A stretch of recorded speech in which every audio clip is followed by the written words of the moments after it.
할렐루야. 네. 여러분 반갑습니다. 옆에 계신 분들과 한번 같이 인사할 텐데 저쪽에 너무 지금 햇빛이 들어서 정지영 집사님 눈을 못 뜨시는데 조금 커튼을 조금만 치시면 돼요. 네. 완전히. 주님의 빛이 들어오는 것도 아니고 지금 네네 이제 괜찮으시죠? 네네 옆에 계신 분들과 한번 인사하겠습니다. 자, 반갑습니다. 잘 오셨습니다. 인사하겠습니다. 네 여러분 안녕하셨죠? 네네 네 오늘 분위기 좋아요. 역시 빛이 좀 들어오면 네. 머리도 예쁘게 잘 감사합니다. 네. 오늘도 주님 앞에 이렇게 예배자로 함께 나오셔서 함께 예배드리는 게 얼마나 큰 축복이고 감사의 제목인지 모르겠습니다. 다시 한번 우리 주님 예수 그리스도의 이름으로 환영하고 여러분들 축복하고요. 오늘 예배를 통해서 정말 하나님께만 영광이 드려지고 우리들에게 놀라운 은혜로 함께 하시는 시간이 되었으면 좋겠습니다. 여러분 벌써 2월이 다 지나갔습니다. 어쩌면 오늘이 26일인데요. 마지막 주고 이제 이틀 지나면 3월로 접어듭니다. 2023년이 시작한 게 엊그제 같은데 팬데믹이 어떻게 지나갔는지도 이제 기억도 안 나시죠? 그죠? 마스크를 쓰고 있을 뿐 이게 증거일 뿐 그죠? 어떻게 지나갔는지 모르는데 날씨가 조금 추워졌고 지난주에 중부지방에 뭐 어마어마하게 폭설도 오고 이번에는 또 남가주에 그렇게 눈이 많이 와서 정전이 어마어마하게 됐다고 하더라고요. 그러니까 LA 같은 데 원래 눈이 안 오고 비도 안 와가지고 사막 기온에 그랬는데 눈이 내린 바람에 완전히 지금 마비 상태라고 합니다. 제가 이전에 이제 아틀란타 이제 계셨던 목사님한테 들었는데 아틀란타 같은 데 눈이 잘 안 오잖아요. 근데 눈이 오면은 소금을 보유한 게 없어서 그렇게 막 칠중추돌 막 이렇게 났었던 때가 있었대요. 그러니까 LA는 더 심할 것 같은데 지금 이 기후 때문에 정말 지구가 온통 몸살을 겪고 있는 것 같습니다. 중국에서 또 지진이 났다고 하고요. 그래서 우리 자손들이 이제 저희야 뭐 이렇게 그냥 몸살을 겪으면서도 어떻게 또 살아가지만 이제 새로 생명들이 태어나면서 살아나가야 될 환경이 얼마나 참 막막합니다. 진짜 이렇게 보면. 그래서 우리가 환경을 위해서 기도해야 되고 주님께서 세계를 위해서 긍휼함을 베풀어 주시기를 기도해야 될 것 같습니다. 이제 뭐 우리만 다 살고 그냥 땡 하는 게 아니잖아요. 그리고 주님이 오시는 게 아니니까 우리 자손들, 자녀들이 살아갈 때 진짜 너무너무 힘든 일들이 많을 것 같아서 기도해야 될 것 같습니다. 지난주에 저희들은 사사기 강의 욕망의 시대에 들린 하나님의 말씀 세 번째 시간으로 새 사사들이라는 제목으로 말씀을 살펴보았는데요. 온니엘과 에훗과 삼날의 이야기를 살펴보았습니다. 하나님께서 부족한 자들이라도 들어쓰시면 그 어떤 장애물이라도 돌파하도록 하시는 능력의 하나님이다라는 것을 배웠고요. 우리가 주님의 역사를 기대하면서 하나님 자신만이 그 사사들 너머에 계신 하나님이 유일한 해결책이시다라는 것을 의지하고 나아가야 한다는 교훈을 들었습니다. 이제 오늘은 욕망의 시대에 들린 하나님 말씀 네 번째 시간으로 드보라에 대해서 살펴보도록 하겠습니다. 제목도 드보라입니다. 드보라의 이야기는 사실은 오늘 4장과 5장을 걸쳐서 나옵니다. 근데 4장에는 이 내러티브로 이야기가 쭉 나오고 그 다음에 4장이 끝난 5장은 드보라의 노래입니다. 가장 오래된 노래 중에 하나다라고 우리가 부르는 그런 드보라의 노래인데 4장을 중심으로 살펴보도록 하겠습니다. 여러분 우리나라 속담에 가랑비에 옷 젖는다는 말 다 들어보셨죠? 네. 제가 미국 가서 놀란 거는 미국 사람들 우산을 쓰지 않는다는 거예요. 미국 사람들이 웬만해서 우산을 잘 안 쓰죠. 그냥 조금 맞고 다니거나 모자 쓰거나 후디. 그죠? 참 한국은 무슨 양산까지 쓰잖아요. 한국은 햇볕 나도 이거 피고 비 오면 무조건 피는데 얘네들은 뭐 판초 같은 비옷도 잘 안 입고 아이들만 좀 입고 그렇게까지 우산을 많이 안 쓰는 것 같아요. 그리고 또 비가 그렇게 막 억수로 내리는 경우들이 그렇게 많지는 않아서 그런 것 같기도 한데 여러분 가랑비를 맞다 보면은 이게 처음엔 비를 맞는 것 같지 않잖아요. 그냥 뭐 조금 이렇게 다닐 수 있겠다 그러다가 이렇게 조금씩 오늘 비를 맞다 보면 처음에는 괜찮은데 어느새 옷이 축축하게 젖어버리는 그런 경우를 이제 뜻하는 건데, 참 조상들이 이게 아주 적시적소에 딱 가능한 말인 것 같아요. 그래서 아무리 사소한 것처럼 보이는 일이라도 그게 계속되면 무시하지 못할 정도의 결과를 가져온다. 이제 이런 뜻이 되겠습니다. 사사기를 우리들이 계속해서 읽어 나가시다 보면 제가 말씀드렸던 이 악순환의 고리가 계속해서 나옵니다. 오늘도 나오죠. 또 범죄했다. 다시 범죄했다. 이게 나오는데, 하지만 여러분이 그거보다 조금 더 주의 깊게 읽다 보시면 그 악순환의 고리가 계속되면서 이스라엘의 상태는 계속 더 나빠지는 거예요. 그러니까 이게 악순환의 고리가 똑같이 됐다가 좀 좋아졌다가 다시 악순환이 오는 게 아니라, 이 사사기는 계속 21장 끝까지 계속 갈수록 점점 계속 타락해서 더 나빠지게 되는 악순환인 거죠. 그러니까 다운월드로 계속 가는 거죠. 이게 업월드로 좋아지는 게 아니라 다운월드로 계속해서 하향을 그리면서 악순환이 계속 되는 겁니다. 그러니까 이 사이클이 동그랗게 돼서 이렇게 평행으로 똑같이 이렇게 탁탁 나가는 게 아니라 밑으로 계속해서 꺼지는 형국인 겁니다. 그러니까 이전에 등장하는 사사시대보다 지금 우리가 읽고 있는 사사시대가 더 혼탁하고 안 좋고, 앞으로 우리들이 등장하게 될 것을 볼 사사시대는 더 눈뜨고 보기 힘들 정도로 탁하고 타락하고 있다는 것을 우리가 사사기에서 읽을 수 있는 것입니다. 그런 맥락에서 보면 오늘 저희들이 읽은 본문에 등장하는 드보라의 시대는 지난주에 살펴보았던 새 사사들의 시대보다 전체적으로 더 타락하고 훨씬 더 좋지 않은 이스라엘의 상태를 보여주는 스토리입니다. 그러니까 되게 좌절돼요, 사실 사사기를 읽다 보면. 그래서 1절과 2절에서 이스라엘은 다시 여호와의 목전에 악을 행합니다. 끝이 없어요. 계속 똑같은 짓을 하는 겁니다. 하나님께서 이스라엘을 그래서 가나안 왕 야빈의 손에 파셨다, 이렇게 나옵니다. 야빈이라는 왕은 철병거가 900대가 있을 정도로 강력한 군사력을 자랑하던 사람이었습니다. 이 당시에 철병거는 여러분 공격형 무기는 사실 아니었습니다. 그러니까 뭐 포병같이 이렇게 돌을 여러분 사극 보면은 성을 함락하려고 어떻게 하면 맨날 돌 던지고, 그저 성벽 기어 오르면은 사다리 착 놓으면 어떻게 합니까? 사다리 떨어뜨리고 물 붓고 끓여서, 그죠? 와, 그거 정말, 그러니까 무기가 없었을 때가 더 잔인한 거예요. 여러분 올라올 때 물 부어보세요. 죽어요. 차라리 불에 뒤면 하고 떨어질 때는 그 물 부으면 거 어떻게 됩니까? 완전 끓는 물 갖다가 막 붓고 막 돌 이렇게 하고 그러는데, 철병거는 그런 거는 아니었습니다. 병거는 주로 공격형 무기가 아니라 전쟁에서 도망가는 적들을 전멸시키는 데 사용되었던 그런 무기였습니다. 그러니까 고대의 철병거는 완전히 살인 무기에 효과적으로 사용되었던 장비였어요. 그러니까 사실 철병거가 900대가 있었다는 거는 이미 전쟁에서 어느 정도 승리할 확신이 있는 사람들이 가지고 있는 무기였다는 거죠. 그러니까 분명히 전쟁에서 승리하고 돌아가는 적들, 후퇴하라 그래서 후퇴하는 적들을 빨리 쫓아가서 전멸시켜야 되니까 철병거를 가지고 쫓아가서 함멸시키는 게 이게 이제 철병거의 위력이었습니다. 이런 어마어마한 무기가 900대나 있을 정도면 전투력은 얼마나 막강하고 군사력이 얼마나 대단했겠습니까?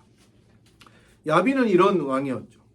하지만 사실은 사장을 잘 읽어보시면 여러분께서 이 야빈보다 더 많이 나오는 인물을 발견하실 수가 있는데, 아마 이스라엘을 훨씬 더 직접적으로 괴롭혔던 인물은 야빈이라기보다는 그 밑에서 군대 장관, 그러니까 이제 뭐 참모총장이나 그런 셈이겠죠. 시스라였던 인물이요. 시스라라는 이름을 가진 사람이었습니다. 아마도 야빈은 시스라를 중심으로 군사력을 키웠고, 시스라는 그 핵심적인 인물로 자리를 잡은 것 같습니다. 그래서 오늘 본문이 끝나면서 시스라가 죽으니까 야빈 역시 멸망한다, 이렇게 나오게 되어 있습니다. 바로 이 시기에 활동했던 선지자가 드보라였습니다. 여러분께서 잘 아시다시피 드보라는 남자입니까? 여자입니까? 여자 사사입니다. 사사기를 통틀어서 유일한 여자 사사이고 성경에 등장하는 정말 얼마 되지 않는 여성 지도자입니다. 드보라가 다른 사사들보다 훨씬 더 우월해 보이는 것은 5절 때문에 그렇습니다. 우리 5절 다 함께 읽어볼까요? 5절 한번 읽어보겠습니다. 시작. 그는 에브라임 산지 라마와 베델 사이 드보라의 종려나무 아래에 거주하였고 이스라엘 자손은 그에게 나아가 재판을 받더라. 아멘. 그렇습니다. 드보라는 정말 사사의 역할까지 다 했던 거예요. 저지까지. 그러니까 지난번에 우리가 세 사사들을 살펴봤을 때 뭐 이렇게 재판을 하거나 이런 것보다 도리어 더 군사 지도자, 그죠? 군사력, 그죠? 전쟁의 영이라고 할 수 있었는데 드보라는 다른 사사들에 비해 군사적 리더의 역할뿐만 아니라 재판관의 역할까지 겸해서 활동했던 완벽한 사사에 가까운 인물이었습니다. 그런데 놀라운 것은 이 완벽한 모습을 가진 사사가 남자가 아니라 여자라는 거예요. 지금이면 아무 문제가 되지 않습니다. 그죠? 지금이라면 여러분 솔직히 말하면 요새 여성 리더십이 훨씬 더 각광받고 유명하고 더 인정받고 심지어 대학에서도 훌륭한 학생들을 뽑을 때 여성들의 비율이 50%가 넘는데요. 그러니까 이제는 이쪽이 이제 대세고요. 벌써 이제 이쪽은 빛이 들어오고 저쪽은 이제 그림자가 지는 것과 마찬가지. 이렇게 그림자가 지네요. 이렇게. 네. 근데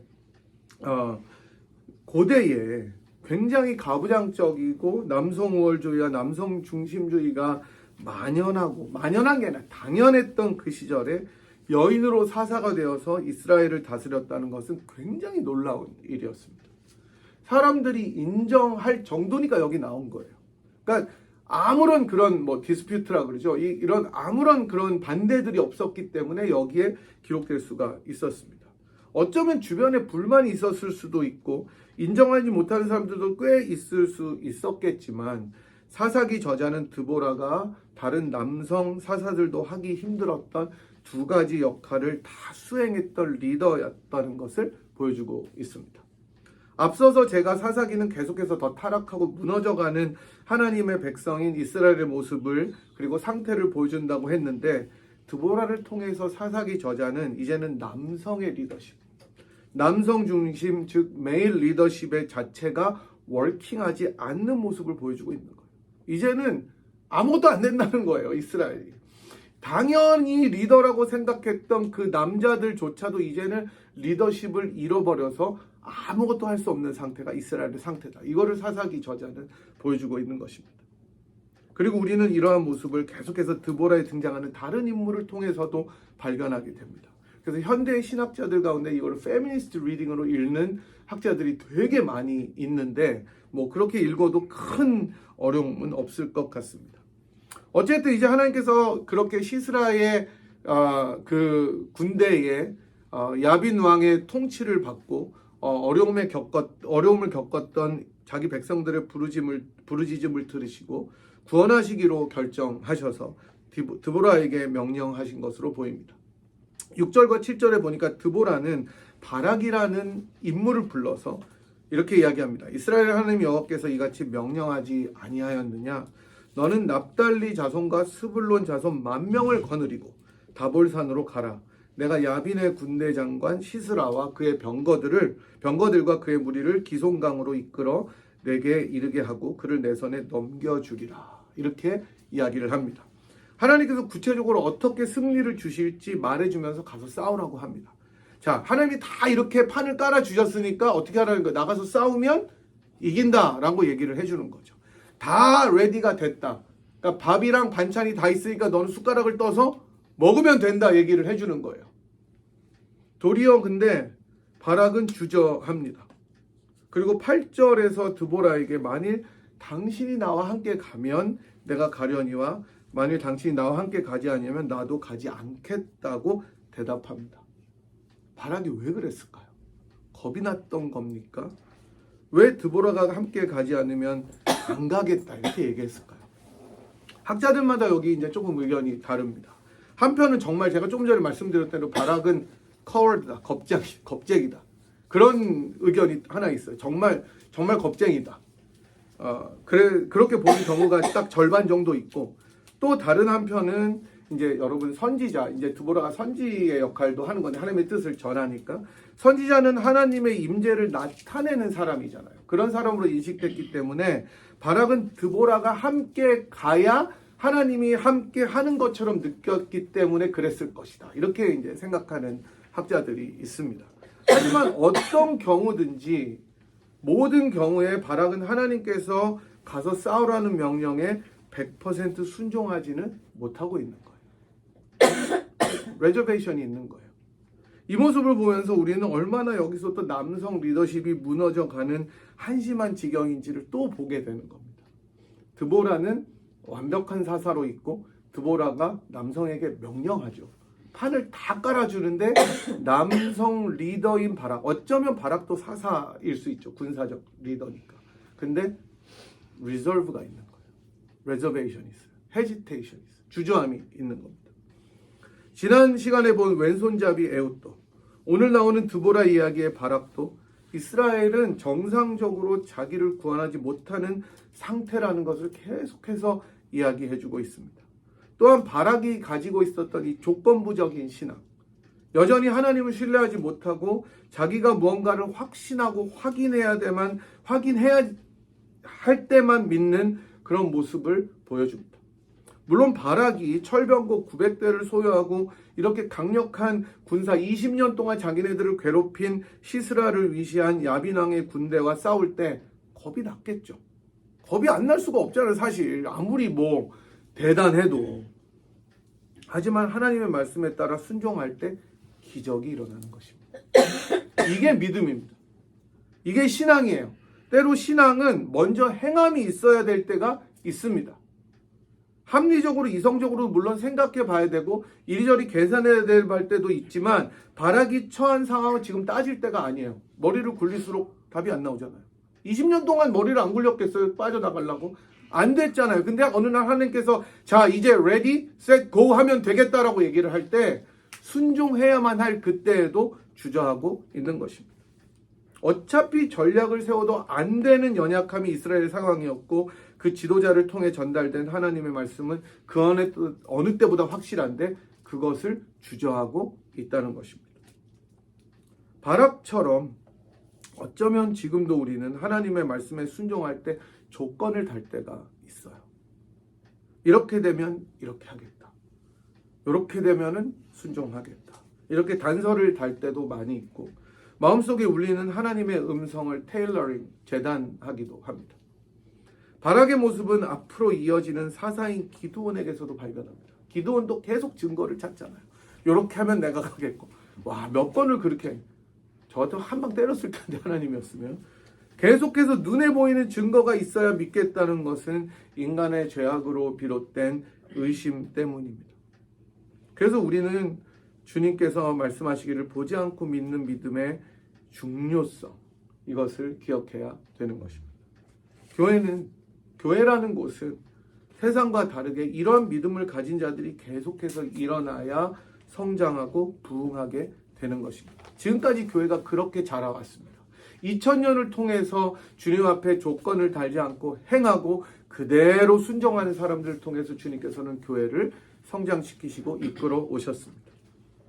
믿음의 발자국을 용기 있게 순종으로 내디딜 그때에 하나님의 역사가 일어나는 것입니다. 여호수아처럼 요단강에 발을 담궜을 때 기적이 일어나는 것이죠. 마가복음에서 우리 주님께서 거라사 지방에 들어가셔서 귀신 들린 광인을 고치시고 돼지떼를 몰살시키신 사건을 기억하실 것입니다. 그때 거라사 주민들의 반응은 이 예수라는 사람이 우리랑 계속 있다가는 우리가 망하겠구나라고 생각이 들어서 주님을 보내버립니다. 경제적인 손실을 먼저 생각한 거예요. 하지만 예수님께서 그곳에 더 머무셨다면 그들은 경제적인 손실을 덮을 만한 더 큰 은혜와 축복을 분명히 체험했을 것입니다. 근데 주님을 보내버림으로 그 지방은 황폐하게 되는 것이죠. 마찬가지로 바락처럼 오늘날도 합리성이라는 이름으로, 물론 그것도 자기 생각의 합리성이에요. 자신만의 생각으로 하나님의 말씀과 뜻에 순종하지 못하는 경우들이 얼마나 많이 있는지 모릅니다. 믿음으로 한 걸음 내디뎌야 할 그 걸음을 주저하기 때문에 역사가 일어나지 않습니다. 기도하고 순종해야 될 그 시점에 기도하지 않고 순종하지 않기 때문에 믿음의 역사가 블락킹 당하는 것입니다. 이것은 가정에서도 마찬가지고요. 직장에서도 마찬가지고 순종이 가장 필요한 시점에 그렇습니다. 순종이 가장 필요한 시점이 지금이라면 즉시 주님 말씀에 순종해야 되는 것입니다. 과연 내가 주님 앞에 순종해야 될 점이 무엇인지 우리가 한번 깊이 생각해 보는 시간이 되었으면 좋겠습니다. 바락의 주저함을 들은 드보라는 그러면 내가 함께 가겠다고 이야기하면서 하지만 바락 너는 영광을 얻지 못할 것이라고 이야기합니다. 왜냐하면 하나님께서는 시스라를 여인의 손에 파실 것이기 때문이다라고 하는 것이죠. 결국 바락은 싸움에서 다 이기고 그 공은 놓쳐버리는 부끄러운 사람이 되어버렸습니다. 순종하지 못하면 그 열매도 얻지 못합니다. 이게 경고이고 계속해서 사사기는 바락의 리더십을 비난합니다. 리더가 이렇게 중요한 거예요. 리더가 하나님 앞에 서지 못하면 순종하지 않고 의심하고 재단하고 반대로 독단적으로 하나님을 무시하면 그 공동체는 무너져 갑니다. 가정이 그렇고 교회가 그렇고 사회가 그렇고 세계가 그렇습니다. 하지만 놀라운 것은 바락의 의심과 무능함에도 하나님은 이스라엘에게 승리를 주셨어요. 드보라는 전쟁에서 바락에게 다시금 독려합니다. 계속해서 주저함이 있었나 봐요. 바락은. 그래서 14절을 보니까 드보라가 바락에게 이렇게 이야기합니다. 일어나라. 이는 여호와께서 시스라를 내 손에 넘겨주신 날이라. 여호와께서 너의 앞서 나가지 아니하시느냐. 도전하는 것이죠. 주저했었던 바락. 어쩌면 지금도 주저하고 있는 바락에게 이야기합니다. 그리고 이스라엘은 그들을 싹 전멸시켜버립니다. 철병거 900대를 데리고 나와서 이스라엘을 쓸어버리겠다고 추격하겠다고 했던 걔네들이 다 철병거가 아무런 소용이 없게 된 거예요. 도리어 이스라엘이 쫓아버린 거예요. 완전 반전이죠. 그리고 이제 장면이 바뀌어서 패장인 시스라의 이야기가 나옵니다. 너무나 비참하게 다 지고 터덜터덜 걸어서 동맹을 맺었던 겐사람 헤벨의 집에 숨어 들어갑니다. 그리고 나 좀 숨겨달라고 이야기해요. 헤벨의 아내였던 야엘은 그를 이불로 덮어 숨겨줍니다. 하지만 이불을 쓰고 숨어있던 시스라를 야엘은 정말 잔혹하게 죽여버립니다. 손에 방망이를 들고 가서 말뚝으로 시스라의 관자놀이를 뚫어버립니다. 여러분 얼마나 잔인합니까? 21절을 보니까 말뚝이 꿰뚫고 땅에 박히니 그가 기절하여 죽었다. 이렇게 나옵니다. 드보라가 바락에게 말했던 대로 여인의 손에 시스라가 죽었던 것입니다. 그리고 이 장면을 바락은 야엘의 안내를 받아서 목격하게 됩니다. 바락이 하나님께 순종했다면 자기 손으로 시스라의 목을 베었을 거예요. 근데 야엘이 안내해서 내가 죽었다고 그 처참한 광경을 씁쓸하게 보고 있는 장면을 사사기는 보여주고 있습니다. 야엘이 왜 시스라를 죽였는지 그 동기를 본문은 보여주지 않습니다. 하지만 본문은 이 모든 것이 결국 하나님이 인도하시고 이끄시는 대로 끝맺게 된다는 사실을 알려줍니다. 하나님께서는 사실 우리 어떠함에 상관없이 자신의 일을 이루실 수 있는 전지전능한 분이십니다. 하지만 좋으신 하나님께서 우리의 순종과 참여를 통해서 자신의 일을 함께 이루시기를 원하시는 친절하고 좋으신 분인 거예요. 사실 우리가 하나님 일에 끼어들면 방해가 되기 100%입니다. 제가 볼 때. 여러분 손자 손녀가 여러분이 막 예를 들어서 일하는데 내가 좀 하겠다고 도와주면 여러분 시간 더 걸리죠. 아니 내가 하고 말지 그거지 그잖아요. 심지어 다 장성한 아이들이라도 뭐 한국에서 뭐 이렇게 하는 엄마들의 일들을 도와준다 그래서 사실 그게 더 시간이 걸리잖아요. 근데 왜 같이 합니까? 자식이니까 기특하고 이뻐서 같이 하는 것처럼 하나님도 우리들을 그렇게 초청하기를 원하는 거예요. 그래서 그것을 가르쳐주고 함께 즐거워하기. 사실 하나님이 혼자 일하는 게 훨씬 더 이펙티브하지 않겠어요? 말씀으로 이 세상을 지었는데 그거 뭐 있다고 우리들을 불러가지고 같이 이거 하자 저거 하자 그러겠어요. 사실 효과적으로 일하려면 하나님이 혼자 하시는 게 제일 빠르고 제일 최고예요. 근데 하나님이 좋으신 것은 우리들을 초청하시고 부르신다는 거예요. 같이 하자고. 하지만 우리는 이스라엘 백성처럼 그럴 때에도 바락의 의심처럼 거부하고 뭔가 내가 손해보는 것 같고 귀찮으면 거절합니다. 증거를 요구합니다. 제가 늘 말씀드린 것처럼 무슨 증거가 더 필요합니까? 자기 아들을 주셔서 죽기까지 우리에게 내어주신 하나님께 무슨 증거를 더 요구할 수가 있습니까? 주님의 말씀이 여러분들을 강권하실 때 순종하시기 바랍니다. 믿음으로 한 걸음 내디디시기 바랍니다. 물론 맹종이나 광신은 위험하지만 아마 우리들이 잘 아실 것입니다. 내주하시는 성령께서 우리 마음속에 순종하라는 강권을 할 때 순종해야 되는 것입니다. 내 개인의 일에, 우리 가정의 일에, 우리 교회 일들에 우리들이 바로 순종해야 될 때가 지금입니다. 그렇게 되지 않을 때 사사기에 묘사되는 이스라엘의 영적 상태처럼 우리들의 영적 상태는 계속해서 다운월드로 떨어질 수밖에 없는 것입니다. 믿음의 성장은 순종에서 비롯됩니다. 말씀을 읽고 듣고 묵상하고 순종하고 행할 때 비로소 열매가 맺혀지기 때문입니다. 그리고 주님의 말씀 앞에 순종할 때 우리를 위해서 이미 싸우고 계시고 그 길을 열어주고 계시는 하나님을 확신하게 되는 것입니다. 이게 믿음의 비밀인 거예요. 믿음의 선순환이 생기게 되는 것입니다. 저는 우리 모두가 바락의 모습을 가지고 있다고 생각하지만 그 바락의 모습에서 벗어나서 드보라의 모습으로 옮겨갔으면 좋겠습니다. 여호와께서 너희를 위하여 싸우지 아니하시느냐. 그런 믿음으로 우리가 한 걸음 내디딜 때 여러분 우리 이스라엘 백성이 홍해를 어떻게 건넜습니까? 발걸음을 내디뎠을 때 갈라지는 것입니다.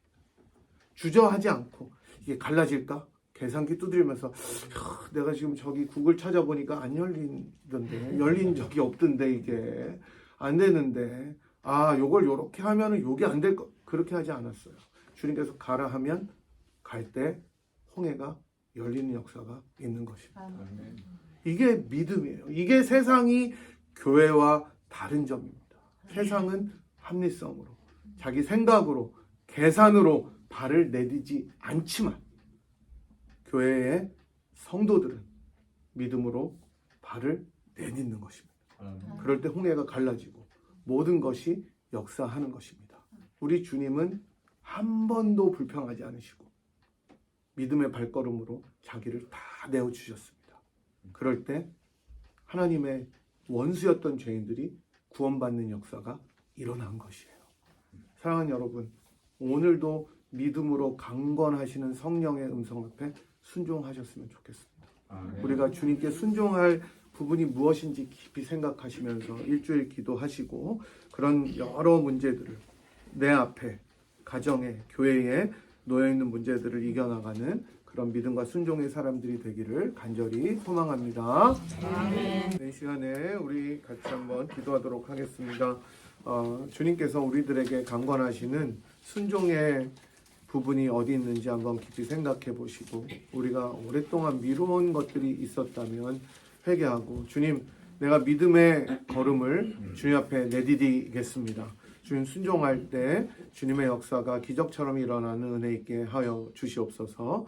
우리 가정의 교회에 또 내 주변에 있는 여러 문제들 우리가 믿음으로 순종할 때 열리고 승리하는 역사 있게 하시고 그런 순종의 믿음을 행함의 믿음을 더하여 주시옵소서. 함께 기도하도록 하겠습니다. 함께 기도하십니다. 하나님 아버지, 이스라엘 백성들이 정말로 시간이 갈수록 믿음이 회복되는 것이 아니라 그 믿음이 연약해지고 타락해지는 모습을 보며 저희들도 경계를 받습니다. 저희들이 너무나 편안하게 주님을 믿고 있는 것이 아닌지, 주님께 순종하지 않은 채로 살아가고 있는 것은 아닌지 주님 저희를 돌아보게 인도하여 주시옵시고 우리 주님께서 저희들 마음속에 순종하라고 하는 그 음성에 저희들이 주님 순종하여서 믿음으로 믿음의 발걸음을 내디딜 수 있도록 은혜 내려주시기를 원합니다. 때로는 두렵기도 하고 때로는 그것이 우리 생각에 맞지 않는 것처럼 보일 때도 있지만 살아계신 하나님, 우리를 인도하신 좋으시고 선하신 하나님을 의지하여 우리를 위해 대신 싸우신 하나님을 신뢰하며 믿음의 발걸음을 내디딜 수 있는 우리들이 되도록 인도하여 주셔서 그 믿음의 발걸음이 내디어질 때 주님의 역사, 기적이 일어나는 것을 목도할 수 있도록 우리 모두를 인도하여 주시옵소서. 그런 신앙을 가지고 이번 한 주를 살아가는 주님의 백성들이 되도록 은혜 베풀어 주시옵소서.